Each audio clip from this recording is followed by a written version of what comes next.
Este é o professor Betão Passos.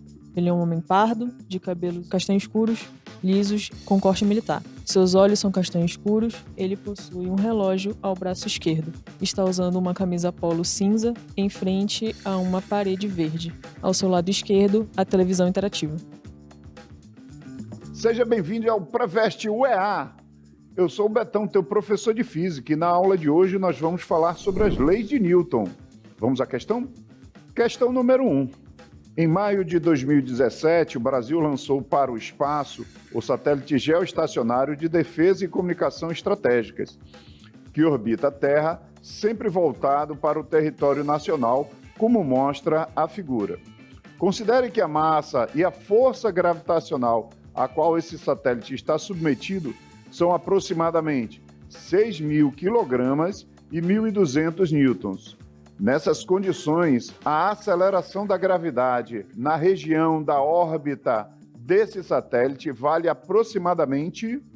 Para resolver essa questão que a gente acabou de ler, a gente vai começar a estudar a dinâmica. A dinâmica estuda os movimentos e as causas que os produzem ou modificam. O que produz um movimento? O que modifica um movimento? É a força.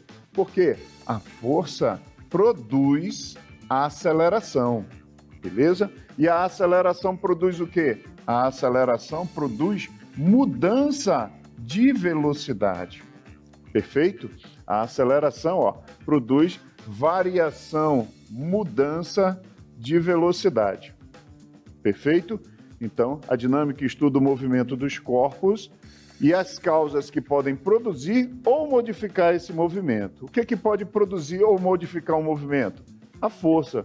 A força produz a aceleração e a aceleração produz uma variação de velocidade. Esse triângulozinho aqui que a gente escreveu representa o quê? Justamente a variação da velocidade. Outro conceito fundamental é o conceito de inércia. Um corpo em movimento tende a continuar em movimento e um corpo em repouso tende a continuar em repouso. Ou seja, a inércia é a tendência dos corpos em conservar sua velocidade vetorial. Se um corpo está em movimento, a tendência é continuar em movimento. Se um corpo está em repouso, a tendência é continuar em repouso. Após esses conceitos fundamentais, vamos partir logo para as leis de Newton. Uma aplicação da segunda lei é o peso de um corpo. O peso é uma força, o peso depende da aceleração da gravidade. E outro detalhe, peso e massa não são sinônimos, são coisas diferentes. A massa é sempre constante. Como é que calcula o peso? Força é igual a massa vezes a aceleração. Que é a aceleração? A aceleração da gravidade. Lembra que eu falei para você? Força sempre é dado em Newton, força-peso. Massa sempre em quilograma e aceleração sempre em metros por segundo ao quadrado. Na terceira lei, nós temos o princípio mais famoso, que é o princípio da ação e reação. Para toda ação existe uma reação com mesma intensidade, mesma direção, sentidos opostos, olha aí, sentidos opostos, e atuando em corpos diferentes, O que quer dizer isso? Quer dizer que nunca a ação vai cancelar a reação, beleza? Essa é a primeira, a segunda e a terceira lei de Newton. Resolvendo a questão, a primeira questão. Nós temos um corpo de massa de 6.000 kg, peso 1.200 newtons, e ele quer saber quanto vale a aceleração da gravidade no local em que esse satélite está posicionado.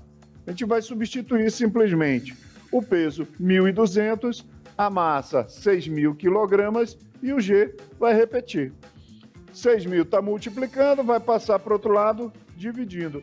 Cancelou 2 zerinhos aqui.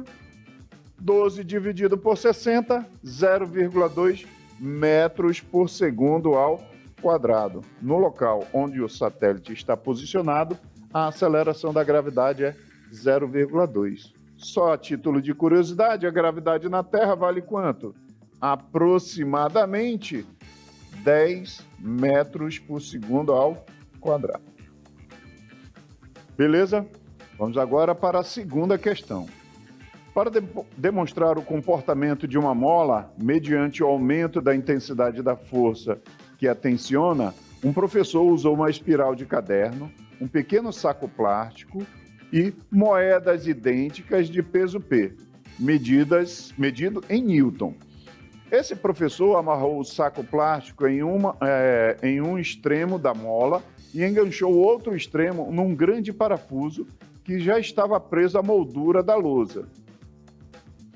Como o parafuso era bem longo, a espiral de caderno não se encostava no plano da lousa, evitando-se atritos.